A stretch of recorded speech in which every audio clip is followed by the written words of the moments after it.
Este otro momento se llama, yo lo llamaría el poder de la fe, es el día en donde yo me gradúo como arquitecto. Yo termino mi profesión como arquitecto y yo me gradúo de arquitecto sin tener la mínima posibilidad de ser arquitecto. Yo salí de un colegio clásico, o sea, tenía todas las razones. Hay una palabra que se llama la aptitud y otra palabra que se llama la actitud. Entonces yo tenía en mis habilidades o en mis aptitudes con P, en mis aptitudes yo no tenía ninguna posibilidad porque yo no veía en 3 dimensiones, yo nunca hice una plancha en el colegio. ¿Alguien salió de un colegio técnico acá? Que les enseñaban dibujo, bueno, veo ahí una manito. Pues yo no salí de un colegio técnico, yo salí de un colegio clásico. Es más, yo me metí en el grupo folclórico del colegio a tocar las maracas porque me dijeron que si tocaba las maracas me eximían de dibujo. O sea, yo me gradué del colegio sin haber visto nada de dibujo, o sea, no vi ninguna posibilidad de dibujo. ¿Por qué decidí estudiar arquitectura? Pues como muchos de los jóvenes de 17 años, yo salí sin tener claro qué iba a hacer con mi vida, no había tenido una formación ni una inducción académica de mis habilidades, pues porque uno está en un colegio y pues no hay como la creencia en sí mismo se va quebrantando con las burlas de los amigos y las inseguridades que se dan. Pero me acuerdo que un día yo estaba trabajando en un supermercado porque no tenía claro qué iba a hacer, y cuando salí del supermercado a tomar el autobús me encuentro en el bus a un vecino que vivía en el barrio donde yo vivía y él me dice: ¿usted por qué no estudia arquitectura? O sea, empezamos a hablar. ¿Qué está haciendo? Le dije: estoy trabajando en un supermercado. Y dije: ¿qué va a estudiar? Le dije: no sé qué voy a estudiar. Me dice: ¿por qué no estudia arquitectura? Yo le digo: no, yo no tengo ninguna posibilidad de estudiar arquitectura porque yo nunca vi dibujo. O sea, mire el paradigma que yo tenía en mi mente. ¿Cómo se me desinstala la creencia que podía lograr? O sea, ¿cómo se abre una pequeña ventana? Porque Fernando Orduz, que es mi amigo, de Tunja, nunca voy a olvidar, me lo reencontré después de muchos años. Él estuvo en Estados Unidos, me lo encontré hace algunos meses atrás en Bucaramanga. Y Fernando me dijo: César, es que la arquitectura no es dibujo, la arquitectura es la capacidad de crear e inventar espacios. Cuando él habla de crear o inventar espacios, yo conecto, porque a mí desde niño me gustaba inventar, desarmar cosas, crear cosas. Entonces yo, bueno, pero si eso es así, y el dibujo, eso se aprende. ¿De acuerdo? O sea, imagínense el mensaje que me da. Entro a estudiar arquitectura, bueno, voy, ese mismo día que me lo encuentro, y esto es real, el mismo día que yo me lo encuentro, él me dice: hasta hoy hay matrículas en la universidad. Yo me bajo del bus, eran las 10 de la mañana, saco los papeles del IFEX, voy corriendo a la universidad, alcanzo a matricularme, me dicen: tiene que presentarse en 8 días a un examen. Si yo paso ese examen, pues me conviene. Yo lo hice sin que mis papás supieran absolutamente nada. Cuando yo paso, porque imagínense, veo los resultados de quienes pasaron y pasé a arquitectura, imagínense cuando yo me siento con mi papá y mamá y les digo: papá, mamá, ya voy, ya sé que voy a estudiar, es más, ya me inscribí en la universidad y pasé. Me dijo: ¿y qué va a estudiar? Entonces yo le dije: arquitectura. ¿Qué dijo mi papá? ¿Pero usted no estaba tocando las maracas para no ver dibujo? ¿Cómo va a estudiar arquitectura? ¡Qué brutalidad tan enorme! O sea, en mi propia casa, mi padre, que me ama, pero me quería proteger de que yo tuviera un fracaso o una frustración, me dice: ¿usted qué va a hacer? Y recuerdo que en primer semestre había que hacer un proyecto en Icopor y yo estaba trabajando con un amigo y el hombre trabajaba de manera impecable sus maquetas, pero de manera impecable. Y yo recuerdo que cuando terminamos de trasnochar 3 días, desde el viernes, sábado y domingo, amanecimos el lunes para entregar taller, la entrega de taller, que es la materia donde se entrega todo lo que son los diseños, y la entrega de taller era a las 8, eran como las 6 de la mañana, y mi papá se levanta, ve las 2 maquetas y dice: ¿qué maqueta tan bonita? Y yo le dije: sí, papá, ¿te parece? Dijo: sí, esa maqueta que está ahí. La otra porquería, ¿quién es? Y la porquería era la mía. O sea, imagínense ustedes el nivel de inseguridad que usted puede tener con ese nivel de información. Ahora, ¿ustedes creen que en primer semestre yo pasé de dibujo o lo perdí? ¿Por qué son tan pesimistas ustedes? Efectivamente lo perdí. Efectivamente lo perdí. Entonces empieza un proceso. Ahora, ¿por qué me mantuve en el proceso? ¿Fue fácil? No. Perdí dibujo, perdí descriptiva, perdí taller 3, perdí taller 7. Fue un proceso difícil, fue un proceso complejo. El muchacho que me ayudó a enseñar a manejar los rapidógrafos, entonces los rapidógrafos eran unos lapiceritos con los que uno hacía. ¿Alguien conoció los rapidógrafos o no? Fue muy antiguo. Bueno, acá veo uno que es de mi generación, 2.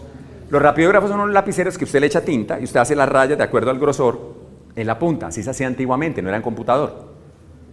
O sea, realmente hemos tenido que pasar por una etapa. Yo me sorprendo porque siendo yo tan joven, un bebé, porque me siento un bebé, cómo han pasado yo he pasado desde la televisión a color hasta los televisores plasmas y he tenido que ver el Betamax, el VHS, luego tuve que ver los CDs, DVDs, Blu-ray, luego las memorias USB y ahora vemos Netflix, que es todo virtual. O sea, imagínense lo que ha cambiado el mundo en un periodo tan corto de tiempo. Estamos hablando de menos de 20 años, que ha generado un cambio, un vuelco el mundo porque alguien ha creído que las cosas pueden cambiar. Imagínense en un periodo, eso es lo que nuestra generación ha tenido que ver. Y yo vi la época en donde cuando yo estudiaba en arquitectura tocaba hacerlo a mano, en pergamino, pero cuando estaba saliendo ya estaban entrando el AutoCAD y los computadores para poder hacer los planos.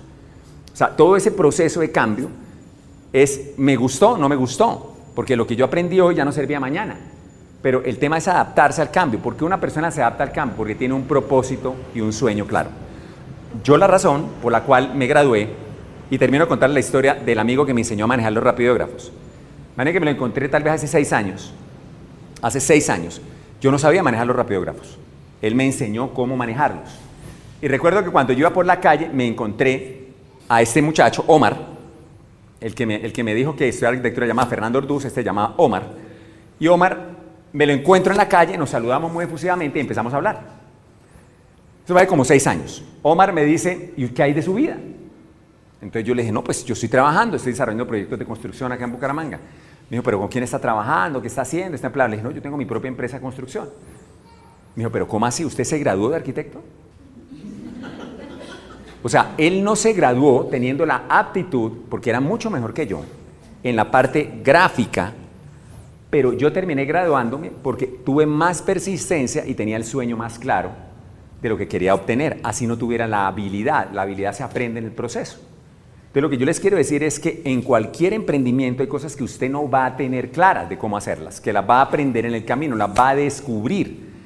Por eso es que es tan importante en el emprendimiento tener fe, la certeza de lo que usted no ve, pero saber que va a ocurrir algo que va a generar un cambio dentro de lo que usted está buscando, en los negocios o en cualquier área de su vida.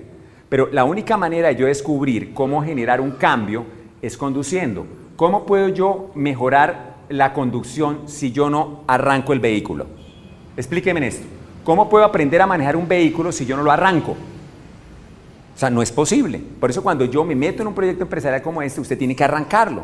Y usted tiene que conducirlo. Y usted tiene que comerse el hueco. Y usted tiene que montarse en el andén. Usted no puede tratar de entrar a emprender sin querer pasar un proceso que no va a ser agradable para su vida.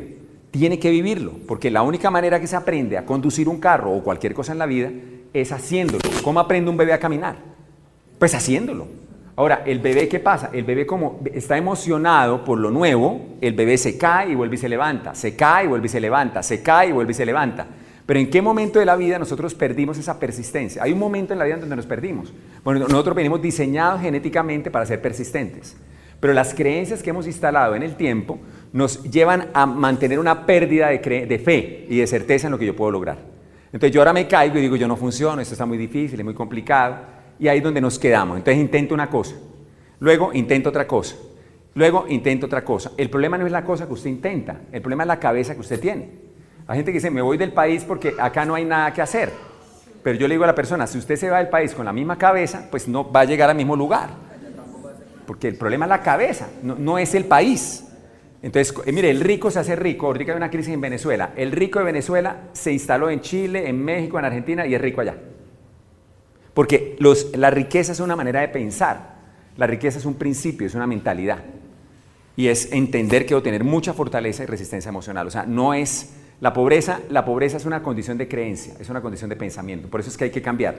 Para mí este momento fue muy importante en mi vida porque es lograr algo que soñé y tuve claro un propósito y yo se los comparto porque si yo fui capaz de graduarme arquitecto, usted es capaz de hacer este negocio.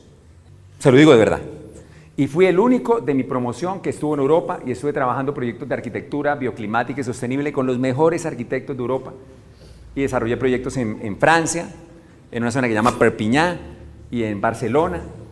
¿Cómo era posible que yo pudiera? Y estuve dando una conferencia a mis 25 años de arquitectura inteligente en un sitio que se llama el Palau de Sant Jordi en Barcelona. ¿Cómo era posible que una persona que ni siquiera sabía ver en 3 dimensiones pudiera lograr un resultado como ese?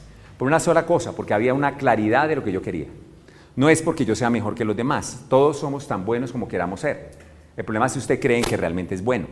Y eso no se lo va a permitir ni se lo va a instalar la persona que está al lado suyo. No culpemos a nadie, eso va a depender de usted, de qué tan poderoso es. Miremos la siguiente imagen. Ese es el momento en donde yo estoy, ese de atrás es el Palau de Sant Jordi, es el sitio, es el día en donde yo doy esa conferencia. Un muchacho lleno de temores, me acuerdo que a mí me llama el decano de la maestría, yo hice una maestría en edificios inteligentes y construcción sostenible, y me dice, César, yo quiero que tú hables un poco de la percepción tuya del bioclimatismo, cómo lograr aplicar esos conceptos acá en Europa. Y yo le dije, sí, claro, yo me imaginé que era un grupo de personas pequeño y me sienta en un salón donde había más de 600 personas en un auditorio. Y en ese entonces, miren lo que cambia la tecnología, estoy hablando que eso fue en el año 98, y yo me acuerdo que la presentación que yo hice en el año 98 había unos acetatos. ¿Alguien conoció los proyectores de acetatos?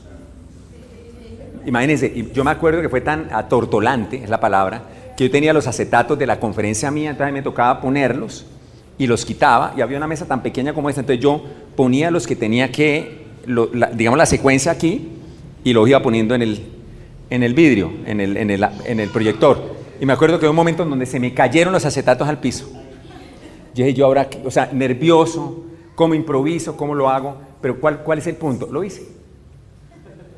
Y eso me generó unas conexiones positivas, pero lo mejor, le voy a decir que fue lo mejor que yo logré de vivir en Europa. No fue el traerme un cartón, fue haber elevado la creencia en mí mismo.